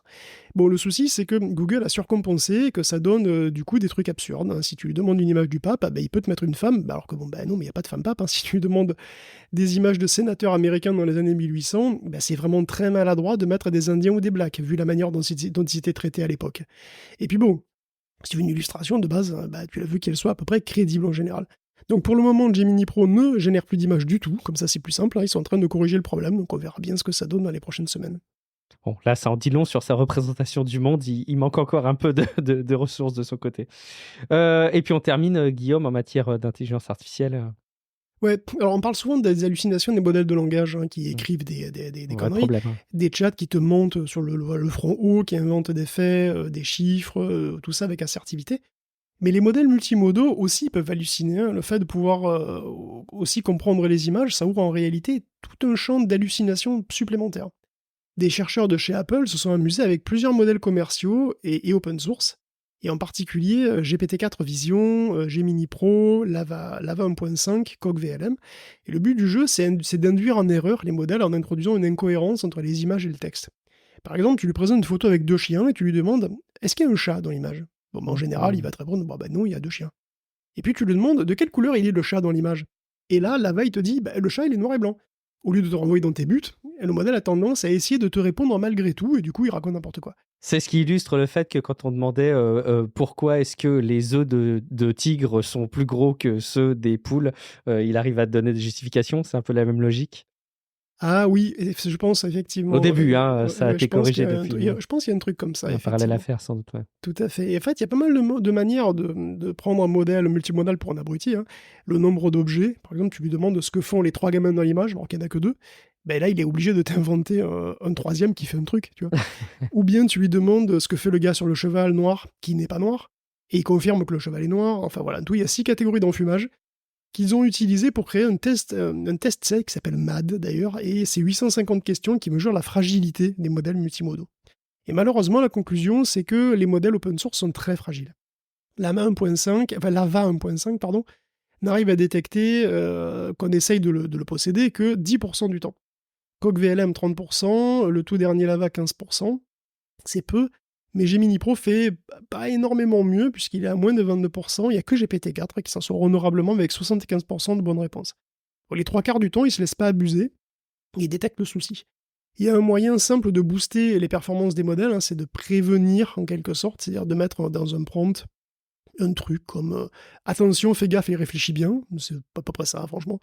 Bon, mine de rien, ça booste les bonnes réponses de 8 à presque 30%. Alors ça fait une différence pour Gemini Pro, qui devient quand même vraiment plus crédible. Pour Lava, on partait de trop bas. Donc voilà, la multimodalité, c'est bien. Et c'est aussi une autre source de problème, évidemment. Je suis en train de me creuser le cerveau. J'ai un bug, Guillaume. Je viens de demander à Copilot, là, GPT-4. Je suis dans une course. Je suis 3e au classement. Si je double celui qui est devant moi, je serai en quelle position? Et il me dit, si vous doublez le concurrent qui est actuellement en 2e position, vous prendrez sa place, mais cela ne change pas votre classement. Vous serez donc toujours 3e. Mais non. Bon, pardon, excuse-moi. Je ne devrais pas faire des tests comme ça en live pour essayer de mettre à mal les... Ça part en live. Quand, tu vois, tu m'inspires sur des manières de hacker ces trucs-là. Bon, Guillaume, plutôt que de faire n'importe quoi avec le conducteur de l'épisode, je te propose plutôt qu'on se recentre et que je revienne sur les rails que tu as installés pour nous et qu'on parle un petit peu de jeux vidéo avant de conclure cet épisode. Parce que oui, on teasait hein, quelque part, on laissait entreapercevoir un possible futur bouleversement pour les jeux Xbox. Quoi de neuf, Guillaume? Mais écoute, on sait enfin quels jeux Xbox sont devenus multiplateformes, hein, donc il devait y avoir 2 petits jeux, et ces 2 petits jeux sont manifestement Pentiment, le polar médiéval, et Grounded, le jeu de Chéri, j'ai rétréci les gosses, qui n'a pas la licence. Et ils arrivent sur Nintendo Switch, d'ailleurs, en plus des PS4 et PS5. Alors après, ils avaient dit aussi qu'il y avait 2 jeux dits community-driven, c'est vrai, il y a une grosse communauté. Et donc apparemment c'est Hi-Fi Rush et Sea of Thieves qui sortent quant à eux sur PlayStation 5 uniquement. Donc il faudra attendre le 30 avril pour jouer au MMO pirate, le 16 avril pour rétrécir ses gosses, le 19 mars pour taper des robots en rythme. Bon, si votre truc c'est plutôt l'amour courtois et le supplice de la roue, par contre Pentiment est déjà dispo partout. Alors effectivement, on peut pas parler de licence majeure quand même, hein, même si Sea of Thieves C'est quand même un assez gros jeu Microsoft, hein, qui a été très joué, et qui l'est probablement toujours d'ailleurs. Mais bon, voilà, il n'y a pas d'affolance. Halo, Gears of War, Forza sont toujours bien au chaud sur votre cube noir favori. Et bon, par ailleurs, après avoir assuré son monde, hein, comme quoi Microsoft allait pas arrêter les consoles tout de suite, Phil Spencer en remet une couche pour affirmer qu'il n'allait pas non plus arrêter les consoles avec des lecteurs de disques tout de suite. Donc ils continueront à sortir des jeux en physique. Et manifestement, ça le gonfle. Il dit que de moins en moins de gens fabriquent des lecteurs, en réalité, et de moins en moins de fabricants de lecteurs, tout simplement, parce que le lecteur physique, ça devient rare, et en réalité, c'est de plus en plus difficile de trouver des gens qui font des lecteurs Blu-ray, apparemment. En tout cas, qui en produisent en quantité suffisamment énorme et à suffisamment pas cher pour les foutre dans des consoles de masse, quoi. Donc du coup, ça pourrait devenir, voilà, alors peut-être qu'il nous prépare tout simplement à une future Xbox Series Z à 800 €, ça je sais pas trop, mais bon, c'est ce qu'il a dit. Il dit que ça pourrait devenir un problème de coût à l'avenir. Donc j'en sais rien, mais bon, en tout cas, voilà, ça ne ferait pas partie de la stratégie de Microsoft de nous faire tous passer au démat. C'est juste un désir profond, hein, ils voudraient vraiment, mais bon, c'est pas une stratégie. Peut-être parce que les gens en reviennent un petit peu du démat et du Game Pass, je sais pas. Le Game Pass, c'est très cool, hein, attention. Mais je suis pas sûr que la majorité des gens soient OK avec l'idée de ne jamais posséder aucun jeu. Voilà, n'en déplaise aux grands éditeurs et constructeurs, hein, qui trouvent ça tout à fait normal. Mais en fait, je suis pas certain que tout le monde soit parfaitement OK avec cette idée de bon, bah voilà, t'arrêtes le Game Pass, bah ta console est vierge, tu n'as strictement plus rien à faire dessus. Je suis pas complètement certain que ce soit parfaitement intégré, ça. Ouais, je pense que c'est là le nerf de la guerre, hein, c'est de dire que oui, ok, tu as tout ce que tu veux tant que tu payes. Le jour où tu ne payes plus, même si ça n'arrivera peut-être jamais, conceptuellement, c'est une crainte à laquelle on ne veut pas se raccrocher, je pense. Très bien. Guillaume, tu as trouvé enfin une utilité, oh, je te sens ironique, au portal de PlayStation. Cette espèce de console qui n'en est pas une et qui te permet d'accéder à ta console, à ta PlayStation 5, à distance. Mais à distance, oui, si à distance, je crois que ça fonctionne en remote, hein, Ça contrairement à ce qu'on pensait, si je fonctionne, dis pas de bêtises. bah, c'est bon, oui, enfin, disons, tant que tu as du Wi-Fi et Oui, une en bonne gros, connexion, quoi. il faut une bonne connexion Wi-Fi, mais après, oui, Mm. ça fonctionne en remote. De bonnes nouvelles du côté de chez Sony, et une grosse mauvaise, bon, ça, c'est un truc que j'ai vu vraiment ce soir, c'est que, bon, apparemment, Sony PlayStation vraiment, Sony PlayStation va licencier 8% de ses effectifs. Ça représente à peu près 900 personnes, et ça touche à peu près tout le monde. Voilà, donc ça, c'est vraiment quand même une grosse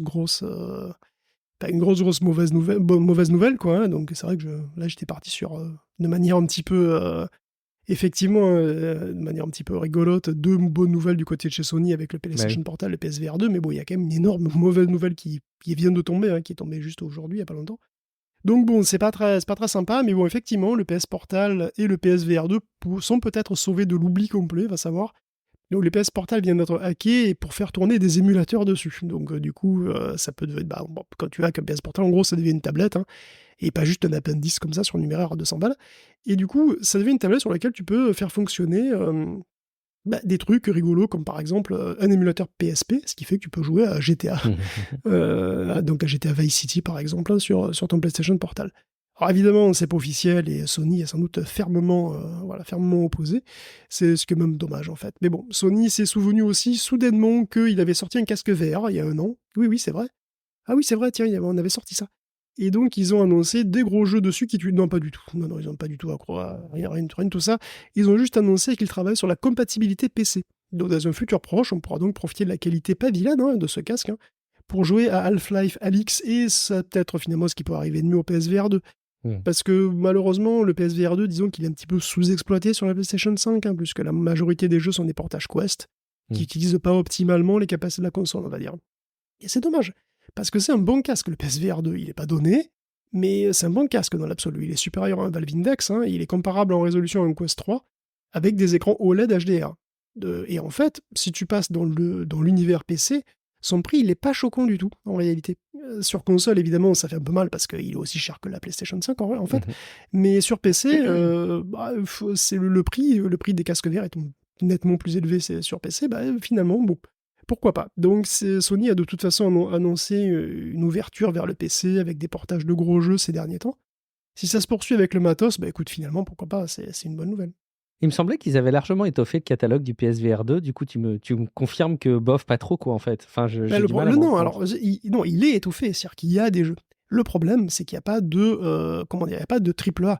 Il n'y a pas de Mhm. vrais gros... Enfin, il y a, en tout cas, Ouais, il y a très carrément. peu de vrais gros jeux qui utilisent à fond les capacités de la console et qui sont vraiment beaucoup, beaucoup plus beaux que les jeux sur Quest. C'est ça le souci. C'est Ouais, que d'accord. si c'est pour avoir des qualités de jeu qui sont comparables au Quest, bah achète un Quest parce que c'est plus cher, c'est moins cher, pardon, c'est tout en un. Tu peux le brancher à un PC, lui. Tu vois, et c'est ça le problème en réalité, c'est qu'il n'y a pas assez de jeux qui t'explosent la tronche graphiquement quoi, sur PSVR 2. C'est Mhm. très dommage. Et la promesse, pour terminer, d'avoir un écran comme ça qui est à dispo dans un casque d'une taille satisfaisante pendant que la télé du salon est occupée par la famille, c'est un usage. Moi, j'avais vu remonter ça qui semble être Bah, un truc c'était déjà intéressant, vrai je pour le trouve. PlayStation VR premier du Ouais, nom, c'est et je vrai. pense pas que c'était vraiment tu vois, Mm. c'est un truc sympa, mais est-ce que Mm. c'est un motif suffisant pour être une killer Probablement pas app? pour beaucoup. Ouais. M'étonnerait beaucoup. Exactement. Bon, eh ben, peut-être qu'il va revivre, il va renaître de ses cendres. Et puis, on va terminer, Guillaume, avec le Nintendo Direct.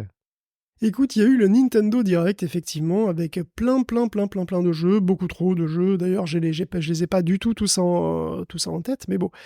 C'est là d'ailleurs qu'on a vu qu'il y avait Grounded et Pentiment qui allaient sortir sur Switch, hein, ils ont été annoncés à cette occasion-là. Alors je sais pas si t'as vu un truc d'ailleurs qui t'a fait de l'œil au Nintendo Direct, ou si tu es à fond sur Erd 3, le prochain DLC d'Elden Ring, je sais pas. Alors effectivement, j'ai bloqué mon 21 janvier pour le Ah DLC non. puisque j'ai un ami qui m'avait converti à Elden Ring, qui est un peu mon mentor. Tu sais, c'est lui qui m'a vu 2-3 fois à des moments un peu stratégiques du jeu dans Elden Ring et qui m'aidait à avancer.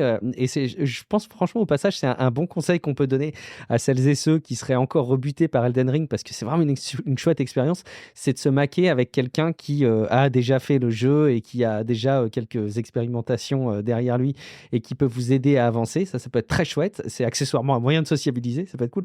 Ouais. Donc Et oui, j'ai vu quelqu'un le... qui soit assez sympa et qui se moque pas trop de toi. Oui, effectivement. Alors si, non, bah il faut accepter qu'on se moque de toi, hein. Moi, je me fais allègrement moquer de moi, mais c'est pas grave, j'accepte. Et tu vois, c'est ma façon de souffrir pour progresser. Mais au-delà de ça, donc oui, j'ai réservé ma date. Et rien de très séduisant pour moi, en tout cas, Nintendo Direct.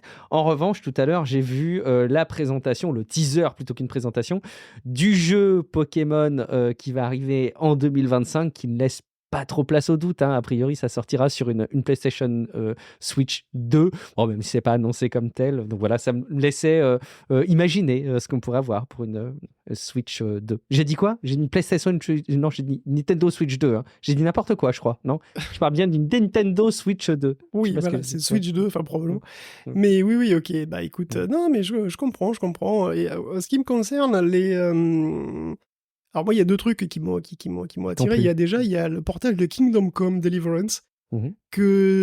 qu'on n'attendait plus. Je croyais qu'il avait été totalement annulé, honnêtement, parce enfin, ça fait un bon moment hein, qu'on attendait le portage de ce jeu, donc qui est sorti sur Xbox One et PS4 et qui est pas très connu, et c'est dommage parce que Alors, je connais pas du tout.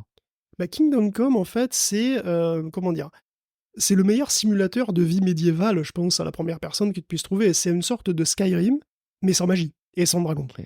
Donc tout le monde évidemment va dire bah c'est chiant. Sauf que non en fait, parce que c'est vraiment beaucoup plus réaliste. C'est ancré vraiment, enfin voilà, c'est beaucoup plus réaliste au niveau de l'histoire, au niveau de la difficulté aussi, au niveau de ce que tu peux faire, etc. Et donc c'est vraiment assez immersif. Le jeu est très beau enfin, en tout cas sur PlayStation 4, il était déjà pas mal du tout, hein, il était déjà assez beau. Et bon, c'est vrai que c'est un jeu quand même qui a l'air vraiment très difficile à porter sur Switch, hein, qui est quand même beaucoup moins puissante. Et je pensais qu'ils avaient abandonné l'idée, donc je suis très surpris de voir Kingdom Come Deliverance arriver sur Switch. Si vous aimez les simulateurs médiévaux, enfin si ce genre de truc vous botte, très honnêtement, Kingdom Come c'est un truc qui est injustement ignoré hein, souvent, Ok. je trouve. Et bon, l'autre truc évidemment qui m'a marqué, c'est Unicorn Overlord, parce qu'évidemment ça a des vibes de Fire Emblem, de Diofield Chronicles, mais le tout à la sauce VanillaWare, c'est-à-dire avec vraiment comment dire, avec un style graphique, tu vois, très illustration, Ouais. peinture, enfin, c'est vraiment très très beau.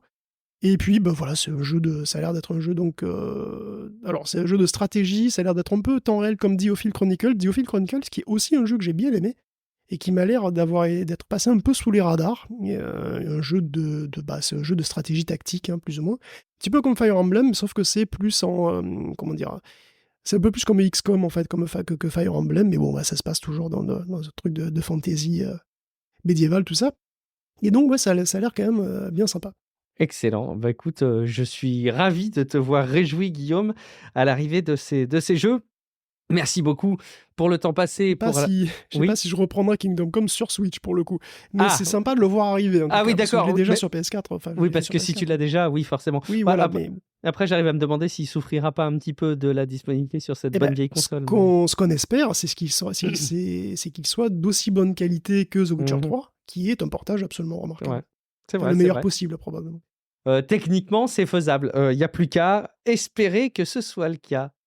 Merci beaucoup Guillaume pour la préparation de cet épisode de Tech Café.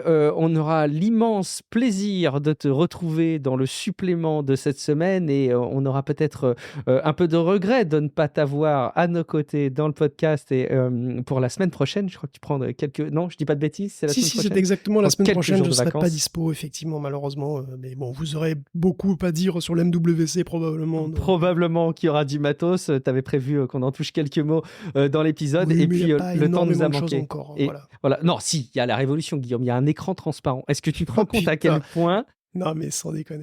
J'ai pas envie de te chauffer sur le truc. Non, mais mais c'est vrai que c'est de ça dont je voulais parler, parce que je trouve ça à la fois super sexy et complètement naze, et simultanément, c'est ça qui est magnifique. Bravo, prouesse réussie. Allez, on en parlera la semaine prochaine, je pense. Merci en tout cas beaucoup pour la préparation de cet épisode, Guillaume. Profite bien de tes quelques jours de repos. En attendant, on invite nos auditeurs à réagir sur le serveur Discord, techcafé.fr/Discord, en déposant des commentaires sur techcafé.fr dans les articles qui accompagnent la parution des épisodes. Et puis, vous pouvez aussi nous retrouver à titre individuel. Guillaume, est-ce qu'il y a un moyen de te joindre pendant que tu seras en vacances quelques jours là? Est-ce qu'on peut te retrouver quelque part? Déjà non, on va me retrouver à discuter avec le chat. Ah, très bien. Oui, mais lequel? Avec le vrai, avec le chat de Mistral ou un chat en poil et en viande? Le mystère reste entier. Merci Guillaume, je suis Guillaume Vendée, vous me retrouvez sur les réseaux sociaux, un peu tous, Twitter, Threads, Blue Sky, Mastodon, tout ce que vous voulez, je suis partout, Guillaume Vendée. Et puis surtout, je vous retrouve dans quelques jours dans un prochain épisode de podcast. Ciao à toutes et à tous. Ciao.